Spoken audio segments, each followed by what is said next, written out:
This is Rakesh sir. Today we are going to start the chapter piecemeal distribution. Already we discussed the chapter dissolution of partnership form in SYJC.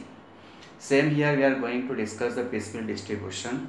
There are one difference in dissolution of partnership and in piecemeal distribution. पहली बात तो common चीज़ क्या है कि partnership form आज dissolve हो रहा है, बंद हो रहा है। तो डिसोल्यूशन ऑफ पार्टनरशिप फॉर्म में हमने देखा कि हमने ये अज्यूम किया कि आज हमारा फर्म बंद हुआ, आज हमने सब असेट्स को सेल कर दिया और जितनी भी लायबिलिटीज़ थी सबका पेमेंट कर दिया और कुछ पैसे बच गए तो हमने पार्टनर को डिस्ट्रीब्यूट कर दिया और इस तरह से फर्म को बंद करके घर पे चले गए। But in practical life it is not happen so. In practical life अगर फर्म बंद हुआ मार्च महीने में तो असेट सेल होने में टाइम लगेगा। जैसे लैंड को मुझे बेचना है तो जून जुलाई अगस्त बहुत सारे महीने निकल जाएंगे। उसी तरह से हमारे पास पैसे नहीं है तो लायबिलिटी का पेमेंट इमीडिएटली तो हम कर नहीं सकते। तो जिस तरह से हमारा असेट्स स्लोली सेल होगा ग्रेजुअली, उसी तरह से हम लोग पेमेंट भी ग्रेजुअली करेंगे। मतलब payment we can not do in one slot but we will do in stages. तो पिसमेल डिस्ट्रीब्यूशन का मतलब यही है कि पीस मतलब इंस्टॉलमेंट और मिल का मतलब होता है payment. We are making the payment in installment not in one slot. तो पिसमेल डिस्ट्रीब्यूशन, तो पिसमेल डिस्ट्रीब्यूशन चालू करने के पहले हम लोग डिस्कस करेंगे कि वी हैव टू लायबिलिटीज़। एक लायबिलिटी होता है एक्सटर्नल लायबिलिटी, जैसा bills payable, creditors, bank loan, ये सब क्या है एक्सटर्नल लायबिलिटी। और एक होता है इंटरनल लायबिलिटी। इंटरनल लायबिलिटी में रिलेटेड टू पार्टनर्स, जैसे पार्टनर्स लोन और पार्टनर्स कैपिटल आते हैं, उसको हम लोग बोलते हैं इंटरनल लायबिलिटी। आज हमारे पास पैसे थोड़े से अवेलेबल हो गए तो पैसे हमको किस तरह से किसको कितना कितना देना है, तो उसका हम लोग क्यों, उसका हम लोग ऑर्डर कैसा डिसाइड करेंगे। तो पहले हम लोग ये सोचते हैं कि आज हमने एक्सटर्नल लायबिलिटी का पेमेंट कर दिया थोड़ी देर के लिए और मेरे पास फंड अवेलेबल है और उस फंड का पेमेंट मुझे अब करना है पार्टनर्स को, पार्टनर्स कैपिटल को। तो हमारे पास तीन पार्टनर है, समझो ए है, बी है और सी है। अब ए को पहले दूँ कि बी को दूँ कि पहले सी को दूँ, तो वहाँ पे एक प्रॉब्लम क्रिएट हो रहा है, आपस में झगड़े हो रहे हैं। तो उसके लिए मेथड है कि how to make the payment to partners. तो हमारे पास जो मेथड है उसको बोलते हैं हम लोग एक्सेस कैपिटल मेथड, कि किस पार्टनर का कैपिटल एक्सेस है, तो किस तरह से हम लोग फाइंड आउट करते हैं।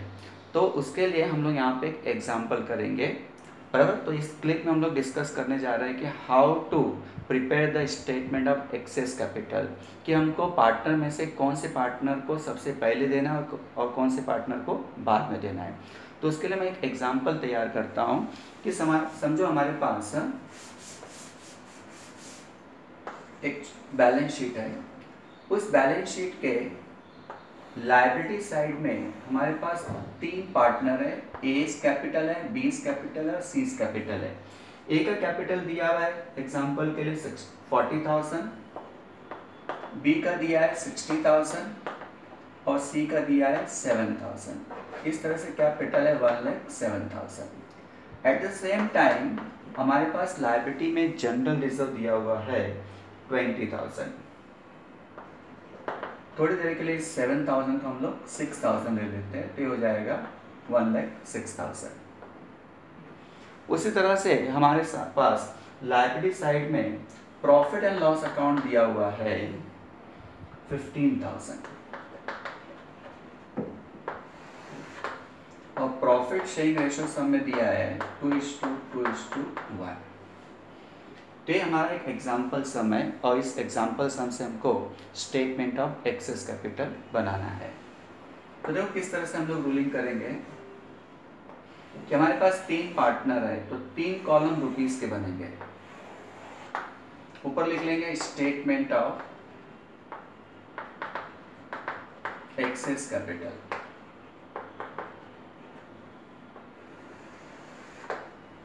Particulars we have three partners A, B और C। start with the opening capital। हमारे पास opening capital कितना दिया है, 40,000 है, 60,000 है और उसके बाद में 6,000 है। तो इस तरह से हम लोग ने opening capital से start किया। अब लायबिलिटी साइड में समझो जनरल रिजर्व दिया हुआ है, रिजर्व फंड है, प्रॉफिट एंड लॉस अकाउंट है, पार्टनर्स करंट अकाउंट है, तो कैपिटल में ऐड हो जाएगा। तो जनरल रिजर्व यहाँ पर दिया हुआ है तो 2:1 में डिवाइड कर देंगे तो 20,000 है और रेशियो है 2:2:1 मतलब कितना हो गया 2 + 2 4 + 1 5। तो 20,000 डिवाइड बाई 5 किया तो होता है 4,000 इंटू 2 किया तो 8,000, 4,000 इंटू 2 किया तो 8,000 और 4,000 इंटू 1 किया तो 4,000। इस तरह से हमारा जनरल रिजर्व पार्टनर्स कैपिटल में ऐड हो रहा है। अब देखो यहाँ पर असेट साइड में प्रॉफिट लॉस अकाउंट दिया है, तो असेट साइड में प्रॉफिट लॉस अकाउंट दिया है या डिफर्ड चार्जेस दिया हुआ है, करंट अकाउंट दिया है या ड्राइंग्स दिया है, तो हम लोग क्या करेंगे कैपिटल में से माइनस कर देंगे 2:1। तो 15,000 डिवाइड बाई 5 किया तो 3,000 होता है, तो 3,000 इंटू 2 6,000, 6,000 और 3,000 इंटू 1 किया तो 3,000। तो इस तरह से हमारे पास general reserve profit loss account divide हो गया। तो अब एडजस्टेड कैपिटल कितना आ रहा है 40 + 8 48 माइनस 6 किया तो 42,000, 68 माइनस 6 62,000, 6 + 4 10 माइनस 3 7,000। ये आ गया आपका एडजस्टेड कैपिटल। अगर समझो हमारे पास general reserve profit loss account नहीं दिया होता तो ओपनिंग कैपिटल ही क्या हो जाता हमारा एडजस्टेड कैपिटल। अब हमारा एक्सेस कैपिटल निकालने का प्रोसीजर चालू होता है। हमको क्या करना है, हमारे प्रॉफिट शेयरिंग रेशियो को डिवाइड करना है हमारे कैपिटल में। तो प्रॉफिट शेयरिंग रेशियो 2 दिया है, 2 दिया है, 1 दिया है, मतलब हमारे कैपिटल में हम अपने प्रॉफिट शेयरिंग रेशियो को डिवाइड कर रहे हैं। तो 42,000 डिवाइड बाई 2 करेंगे तो 21,000 आया, इसको हमने ब्रैकेट में लिख दिया। 62,000 डिवाइड बाई 2 किया तो 31,000 आया, इसको हमने ब्रैकेट में लिख दिया। 7,000 डिवाइड बाई 1 किया तो 7,000 आया, इसको हमने ब्रैकेट में लिख दिया। अब ये जो ब्रैकेट है इसको बोलते हैं यूनिट वैल्यू। तो जो सबसे छोटा यूनिट वैल्यू है उसको हम लोग बेस बोलेंगे। तो यहाँ पे मिस्टर सी का 7,000 है, ये वाला ब्रैकेट वाला, उसको बोलेंगे that is the lowest one, तो उसको हम लोग बेस कैपिटल लेंगे। तो less C's capital taken as base, why because this is the lowest one. अब इस 7,000 को इंटू 2 करेंगे तो 14,000 हो गया, 7,000 इंटू 2 किया तो 14,000 हो गया और 7,000 इंटू 1 किया तो 7,000 हो गया। अब इस ब्रैकेट को भूल जाएंगे तो 42,000 माइनस 14,000 करेंगे तो 28,000 आया, 62 माइनस 14 किया तो 8 48,000 आया और 7,000 माइनस 7,000 किया तो कितना हो गया नील। इस 7 में से ए वाला 7 माइनस किया तो हो गया नील। फिर अगेन यही प्रोसेस एक बार और रिपीट करेंगे, divide by profit sharing ratio. Take 2 है और ये भी 2 है प्रॉफिट शेयरिंग रेशो ए और बी का। तो 28,000 डिवाइड बाय 2 किया तो 14,000 इसका यूनिट आ गया और 48,000 डिवाइड बाय 2 किया तो 24,000 इसका एक यूनिट आ गया। इसका तो कुछ नहीं है। अब ये जो यूनिट आया है यूनिट वैल्यू, इसमें जो छोटा किसका है मिस्टर ए का है, तो उसको हम लोग बेस ले लेंगे। जैसे लिखेंगे less A's capital taken as base because of the lowest one. तो 14,000 इंटू 2 28,000, 14,000 इंटू 2 28,000। अब देखेंगे तो यहाँ पर 28,000 माइनस 28,000 नील हो गया, 48,000 माइनस 28 किया तो 20,000 आ गया। तो इस तरह से बी का एक्सेस कैपिटल है। तो हमारे पास जब फंड अवेलेबल होगा तो सबसे पहले हम मिस्टर बी को देंगे 20,000 रुपीज़। तो मैं यहाँ पे एक order of payment to partners बना देता हूँ। Order of payment to partners. तो देखो तो सबसे पहला मुझे बी को देना है, तो first pay to mister B ₹20,000। उसके बाद इमीडिएटली उसके ऊपर वाली लाइन देखो, तो मुझे ए को 28,000 देना है, बी को भी 28,000 देना है।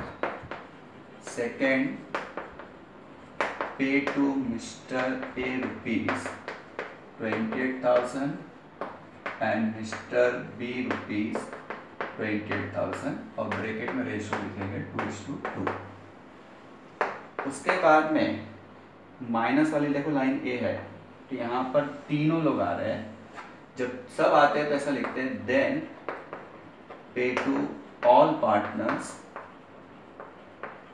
इन प्रॉफिट शेयरिंग रेशियो 2:1। तो इस तरह से हमने एक्सेस कैपिटल बनाया। फिर से देखो, start with the opening capital, add liability side में जो general reserve, reserve fund, profit loss account या करंट अकाउंट रहेगा, और असेट साइड दिया रहेगा तो माइनस।